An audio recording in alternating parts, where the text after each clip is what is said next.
Hello and welcome to the Refs Need Love To podcast. I'm David Gerson, your host, and this is a show that gives you a real, raw, and behind-the-scenes view of one of the hardest jobs on the pitch, the referee. I've been refereeing now for over 11 years and over 1,300 matches under my belt, and you can find me at refsneedlove2.com, on Insta, on TikTok, and now on YouTube.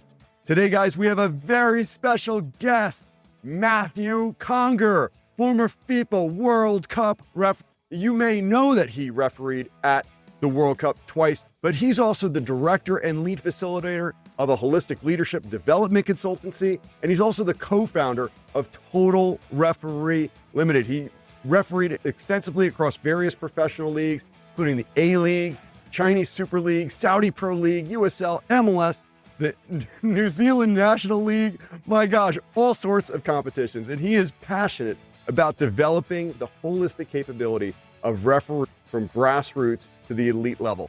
Interesting note about Matthew, he grew up in the US. He started playing football at 7 years old as a goalkeeper, of course, and rose through the Olympic development level too. At the age of 15, he started refereeing with USSF in Georgia, that's right, Georgia soccer, and followed a pathway to the highest levels of the game, including 10 FIFA tournaments. That's right. FIFA World Cup Russia 2018, FIFA Arab Cup 2021, FIFA World Cup in Qatar 2022. Unbelievable. In 2022, he refereed the third round match between Tunisia and France at the World Cup finals in Qatar. He refereed throughout 2020, 23, and 24, and he refereed across the Saudi Pro League and OFC Champions League, New Zealand Football National League.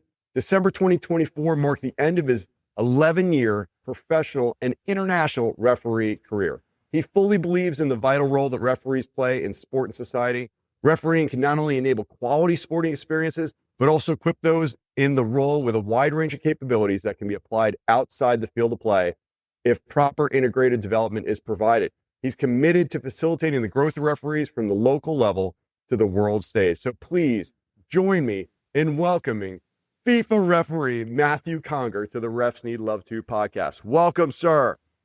Thank you very much, David. Yeah, no, so excited. So Matthew, you've got to explain. So again, you came up, you born, in Plano, Texas, okay, was here in Georgia, but you got to the World Cup and referee at the highest levels by the way of New Zealand. Can you help explain, Texas, Georgia, New Zealand? How did that happen? What occurred there? Well, Texas was my dad was in the record industry at the time and working on the West Coast. And so Dallas was not quite living in California. So we were there and spent a couple years there and then, moved back to Georgia and largely grew up here in Athens, Georgia, proudly home of all things Athens, which is what I always, make sure to spread, it's like, Athens, Georgia, home of B-52s, REM, and of course, the University of Georgia. I grew up playing here, and then life kind of took me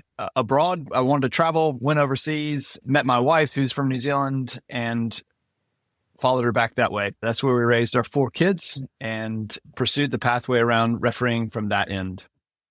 We'll just ask kind of an oddball question here. I can't let this go. You were a goalkeeper. It's like, I firmly believe every time I see a goalkeeper, I'm like, goalkeepers make great referees. What do you think it is about a goalkeeper that just makes them a good candidate potentially to be a good referee?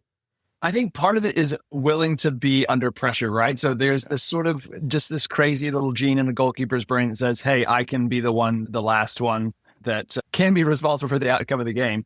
And also, I think from a tactical point of view, it's your ability to see the field. A good goalkeeper talks to their players and can see things, not always watching the ball, looks off the ball, around directing players, which is what a good referee does as well, right? So I think it's a combination of those two things. Yeah. So let's talk a little bit about kind of, elite refereeing. So you've been to the top of the mountain, you've World Cup, Olympics. I mean, you've refed, in professional leagues around the world. What surprised you the most about officiating or your fellow referees at that level, at that elite level? Probably the biggest thing that stood out was that they were just like me, because being from New Zealand, especially, you see European referees, you see people, people that have refereed on the English Premier League or, on the in South America and CONMEBOL, or even here on the MLS or whatever, we can kind of get this idea that, wow, they're sort of superhuman or these amazing. Of course, having the experience, having the exposure to that level of the game, your skills get better. But at the same time, they were just like me. And, for the most part, friendly and approachable. There are a few egos that are some of the oxygen it's harder to breathe around in the same room. But as it is with all sport, and some people would say that about me, they're like, oh, it's Conger when he's around, but I try not to do too much. But yeah, I think it's that exposure to the highest level of the game sometimes that brings out the best quality. Yeah, that's outstanding.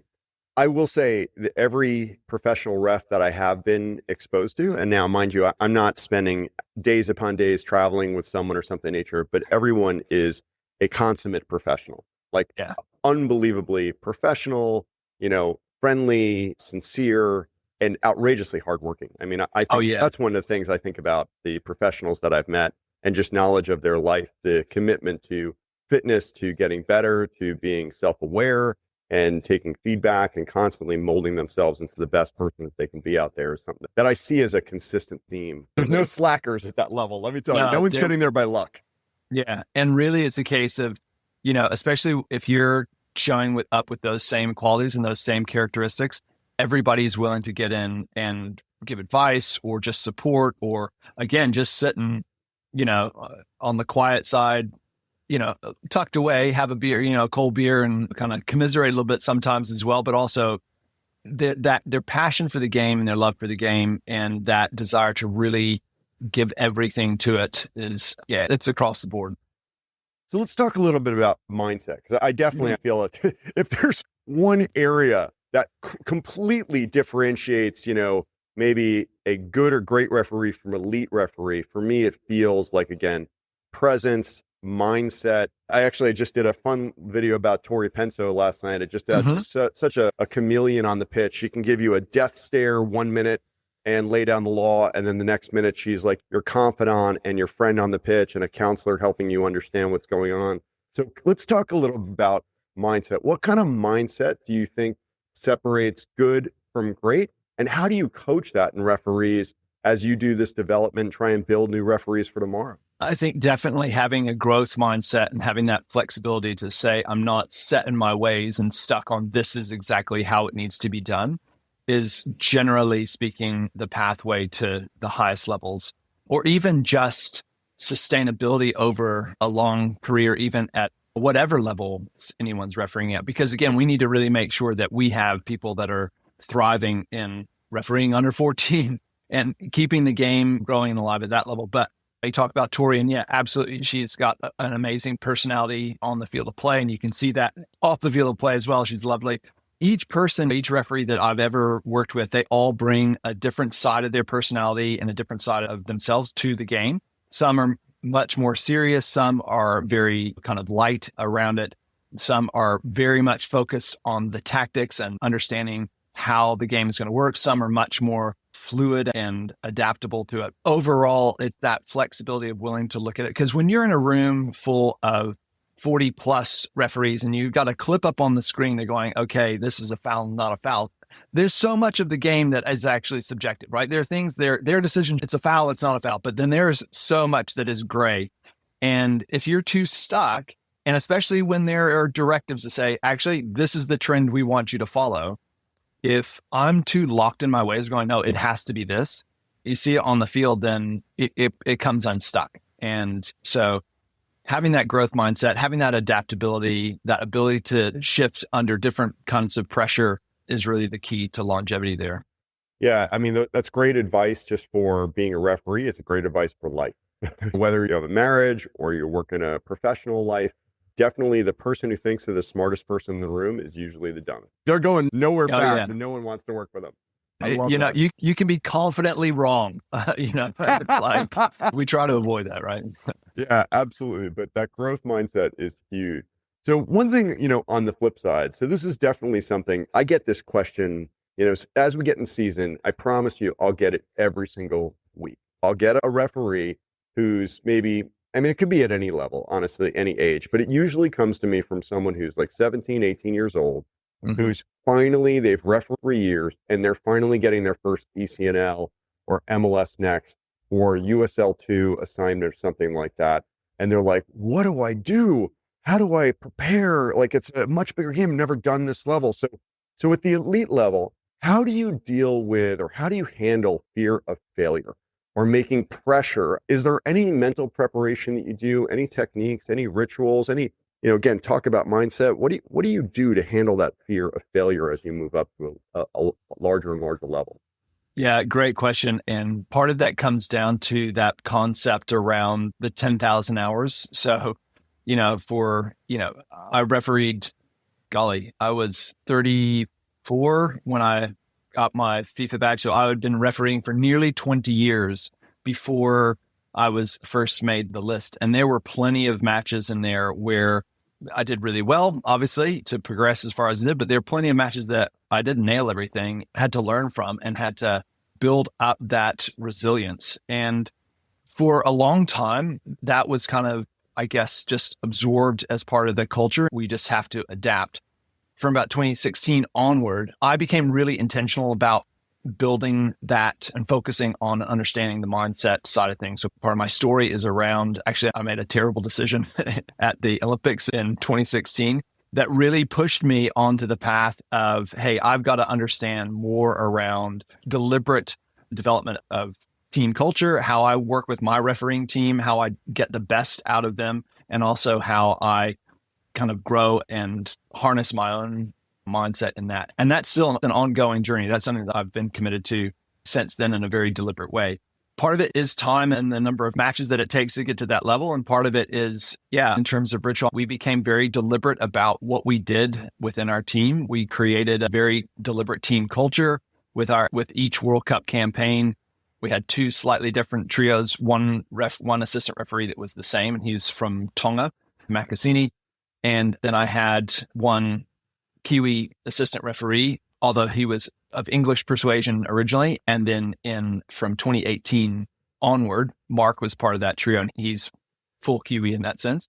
So, and again, being originally from the States, I've got my own cultural sort of background, into it. And so understanding that cultural mix and how to really elicit the best response and the best, and so they really felt part of the team and building that excellence. So we did things like we had a team logo. Each one is slightly different that had real meaning for the team, real sort of significance as to what each of the symbols within that logo meant. And that was 2018. And then same for 2022, we kind of revamped it slightly, again, as my learning journey continued around that space. And a lot of that became around understanding the role of emotion in decision-making and how critical that is to team culture and also to performance. So in terms of preparing for those biggest stages, understanding how to regulate emotion in that space, how to utilize that as a team, operate from a place of calm, that became a real emphasis of my own refereeing, that I wanted to make sure that I was always refereeing out of a place of calm as best I could. And then, how to create a space where whoever I was working with, because internationally we worked with the same guys, but domestically, sometimes it was the same, sometimes it was different. Sometimes it was new referees I'd get to work with from 2021 onward when I came back over to the States, totally new context. So integrating people into that so that they felt like they belonged. And so it just kind of drops that sort of fear of failure. Like I've always been in, you're around refereeing spaces and they're like, DFU before you go out to the game. And I never really liked that, right? Because I'm like, hold on, let's give some affirmation let's talk about what we want to do, not what we don't want to do. Part of it's just kind of shifting a bit of that language as well and focusing on what we're going to do positively and what we're, there's pressure there, but pressure's a privilege, right? So to be at the top of the game. So it's a lot of, kind of shifting, reframing, working with it. And again, it comes back to that adaptability. Yeah. I love that line there. You said right at the end, pressure is a privilege. That it's a privilege to be asked to referee at this level. It's a privilege to be in the position that you are, but it's a privilege that's often earned through hard. It's not just given to anyone. If you're being asked to do that game, generally speaking, it's because you've demonstrated, excellence over a period of years that's prepared you to be in that spot. I think a lot of people suffer from imposter syndrome, right? Like, am I good enough? Am I really good enough? Should I really be here? So that can be a challenge. So let's say you do get there, and you just mentioned you had a mistake, an error that occurred. So how do you deal with that as a professional referee? These days, we do have VAR at the highest level, and they can give us a second look at things.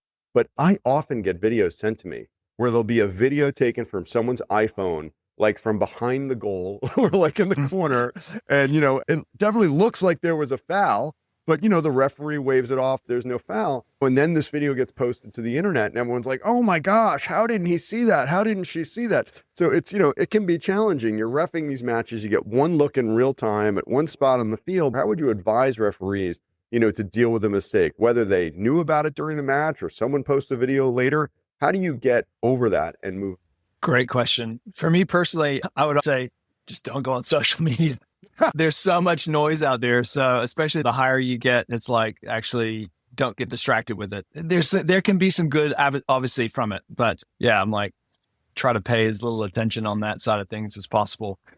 The first thing is making sure that you have a good and close network of support of people that will be honest with you. For me, it's about owning it. I've got to say, hey, yep, I made a mistake here, because when I try to justify it, talk my way out of it, and I might have thought, yeah, I've got that. Often there's that sort of gut feeling that I'm like, oh, shoot, I think I might have stuffed that up. But having a close, fairly small group of people that you can be honest with, I can be vulnerable with, and go, hey, yep, I messed up there. Comes back to that growth mindset, then looking at how did I get to that decision? And then what do I need to do differently next time? It's often not about interpretation of the law. So often we understand, and there's a heavy focus on this is a foul, this isn't a foul, this is reckless. And we might have some minor adjustments we need to make, but so often it's about, okay, what other information, what other cues did I miss here? Yeah. Am I not reading the reaction of the players right? Am I in the incorrect position? And that can happen not just, often it's around the penalty area, right? That's where most people make the, as you said, filming from behind the goal. That positioning around the penalty area, it doesn't just happen at the penalty area. It happens halfway up the field. Did I read play well enough? So much of it is about taking it, owning it. We can easily regurgitate and just watch it over and over again and, get stuck in that toxic soup of, imposter syndrome, oh, I'm not good enough. Oh, I didn't get there. But owning it, processing it as best you can, it's just wanting that next opportunity, get back out there and do it better. I love that. So when you're coaching referees, and I know, I just want to give a quick moment because we're going to ask about, coaching and development of referees. Mm-hmm. Can you just talk a little bit about Total Referee, just real quickly, the consulting, coaching business that you've built? Who's involved? Who is it for? Because I want to ask some questions about development, but I want to kind of get some context of this work that you're doing. Yeah. So this is a collaboration between myself, a national referee here in the U.S., Billy Hale, who runs our operations side, and then Kevin Hewitt, who is also a national assistant referee. He is he's actually a senior lecturer, professor of kinesiology at, I think I can say, the University of Kennesaw State here in Georgia. He brings a technical fitness understanding plus the refereeing side to it. So this became a bit of a collaboration. We're brand new. We're in our infancy in that regard. We've been talking for a number of years about the need for ongoing integrated referee development, because we know that just in the US, every state is working hard. Most of them in the referee department are volunteers. US Soccer is doing a great job with the leadership that Carrie's bringing forward there and helping to bring some clarity, probably a little bit more specificity around how we're developing referees.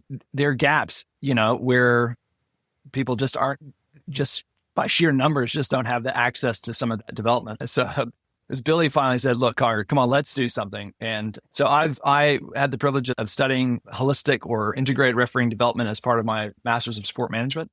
And so we're looking at it from a perspective of saying, not just on the knowledge side of things. So that, obviously understanding what a foul, understanding there's, the federations and the states, are doing a lot of work specifically in that area.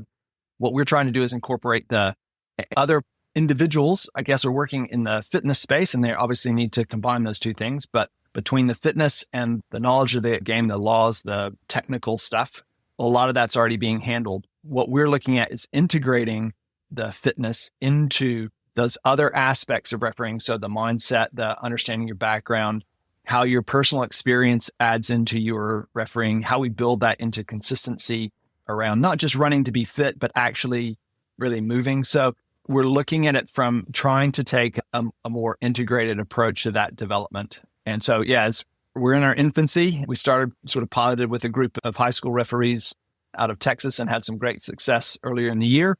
And we thought, right, let's roll this out to the masses, I guess, in that sense. So that's the general gist behind it. I was really surprised. One of my fellow referees here in the state of Georgia, Al Tanju, little shout out to Al Tanju, for a Georgia ref, Al is like the rules master. So he's our VP of like, I don't know what his title is for high school soccer, but he's the expert of the rules. And then he's also, I believe he has his regional badge now, if I'm not mistaken. Or maybe he's on his way to it, but I'm pretty sure he has his regional badge. But he is just like absolutely hard worker, by the books, no nonsense, great guy. But even he has now put himself into your program, from what I understand. I mean, he's actually getting coaching too to try and move to the next level. And I think that is just such an interesting thing. You know, the people who want to be the best, you know, number one, are willing to do, you know, whatever it takes to get there, but they also really understand what you talked about earlier, that growth mindset. I've got to get feedback. I need to get, you know, information. I need to learn how to get, you know, move better. I need to learn, you know, how to position better and all the things that go into being a top referee. So I think it's, again, so important that even if you think you're good, you know, you can always be better. You know? And if you've got goals of reaching higher levels or just being the best referee you can be, getting coaching and feedback is so important. And that's what Total Referee is trying to do. So let me ask you a question. So as you start working with these referees, and let's talk about those high school referees, you know, can you talk about, you know, when you were with that group, was there like certain skills like that, just like you could tell, man, these are the ones that we need to work on to get these people from being good to, you know, a great level? Was it positioning? Was it their mechanics? Was it communication? Was it game management, player management, or, you know, reading the game, foul selection? If there was like a top 2 or 3 that, man, if they focused on this, it could definitely take them up enough. Absolutely. Just like World Cup referees, positioning and movement is the bedrock of good decision-making. If we're not in the correct position on the field of play in a dynamically moving game, then that will impact our consistency of decision-making and our enjoyment of the game overall. Positioning and movement is definitely the most critical point. And it's amazing in talking with referees that sometimes it's only 2 or 3 meters. How do you make sure that you're actually 2 or 3 meters to the left, 2 or 3 meters to the right? And all of a sudden I can see more clearly. I'm in a better view. And that's not just running in the right place, but actually we talk about how your body needs to be in the right position, because again, we're talking about in that integrated approach that first and foremost, it's recognizing and giving validity to the fact that referees are their own athletic population, right? We need to develop them in a different way than we do players and coaches. Referees don't just tumble out of their van ready to go. It takes work just like you do with the players and coaches, understanding that it's deliberate work, right? And so I've got a position to move in better ways. It depends, again, understanding what each individual brings to the game is going to depend then on that, probably that next number 2 or 3. So it might be that there is some issue. Yeah, they do have a bit of a thing around that consistency, that confidence around decision-making. It might be that their personality, they just need to learn how to dial it down or dial it up.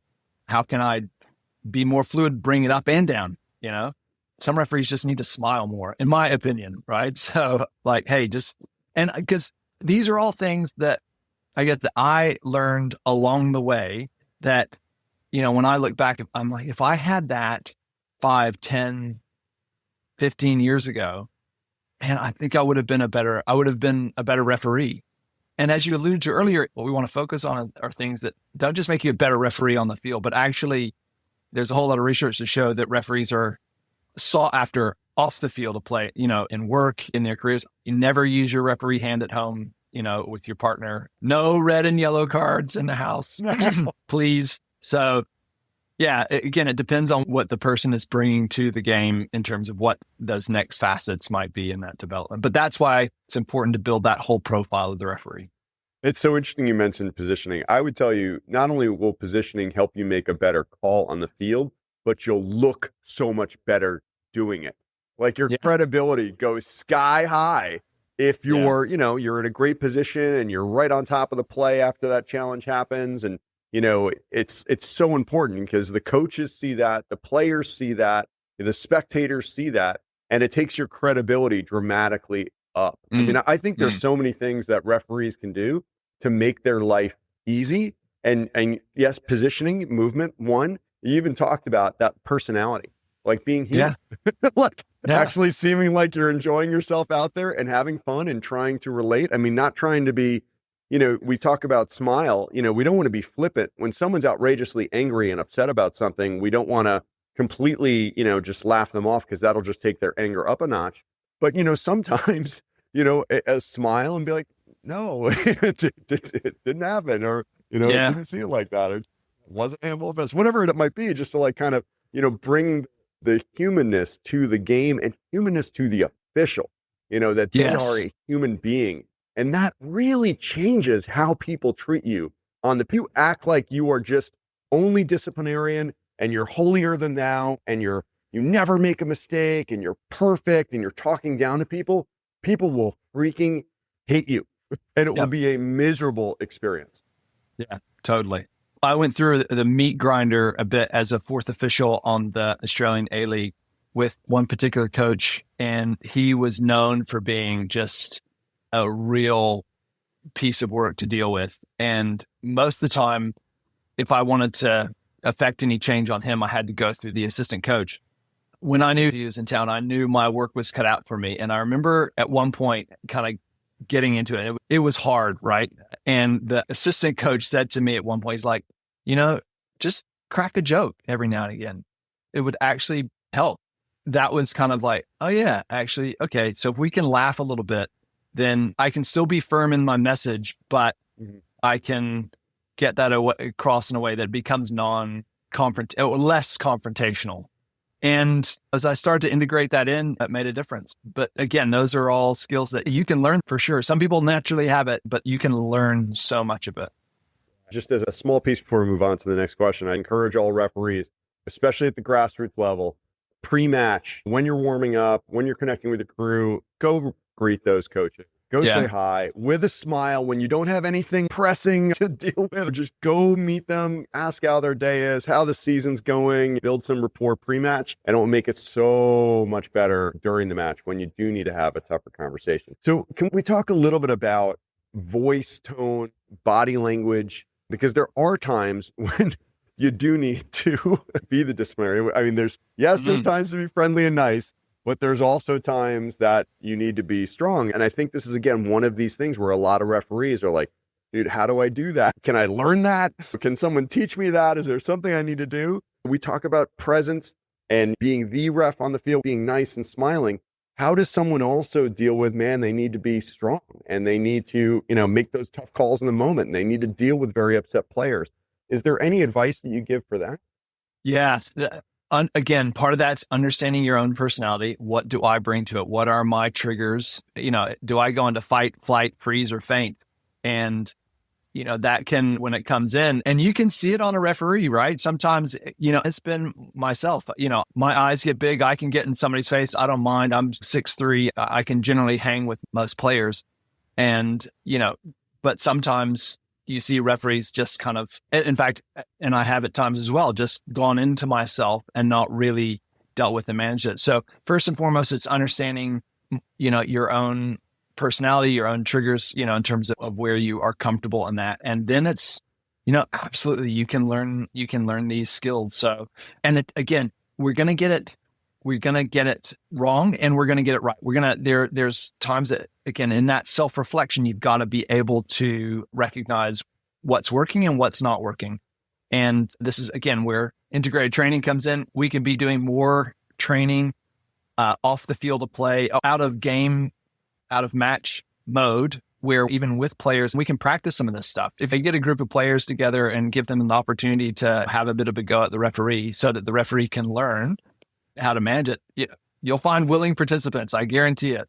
But, so part of it's practicing, in front of a mirror, watching across the US now at all levels, even at the grassroots levels, so many of the games are videoed, right? So getting access to video and watching, yourself referee. And then I would say as well, being able to get some advice in terms of what you can do, because there are specific skills in there that can work. So yeah, again, it's understanding, when do I need to, is this a hill that I need to die on? Or is this a place that I can have some flexibility? And probably in the early days, we want to err on the side of, I probably need to be maybe a little bit more firm. I don't want to be a wishy-washy, kind of space, but then taking small moments where you go, okay, I'll just try this different little thing. Oh, does that work? Yeah, great. Okay. I can keep that in my toolkit, right? It didn't work. Oh, shoot, that really backfired on me. I had to apologize to a player once. I said, I kind of said to him, look, we got your eye on you type of thing. He's like, what, you prejudging me? And I'm like, oh, shoot, right. That really, I thought that was going to do some work, help me to kind of prevent some stuff, but actually it created problems. And I had to again, own it and say, look, man, I'm really sorry. I'm not judging you. I want you to play well, and we just want this to go well. And he softened, and he was able to it was actually quite a competitive match. But the moment I kind of said, hey, look, sorry, I misjudged you, he recognized, okay, we're cool, and we went. So yeah, it's just trying to learn from every scenario that you're in. Well, let's talk a little about if someone were to join Total Referee and come work with you and Kevin and Billy, what are the different types of things that you guys would do? What's part of the program? You mentioned video review. What else is involved in the program that you guys put together to help refs get to that next level?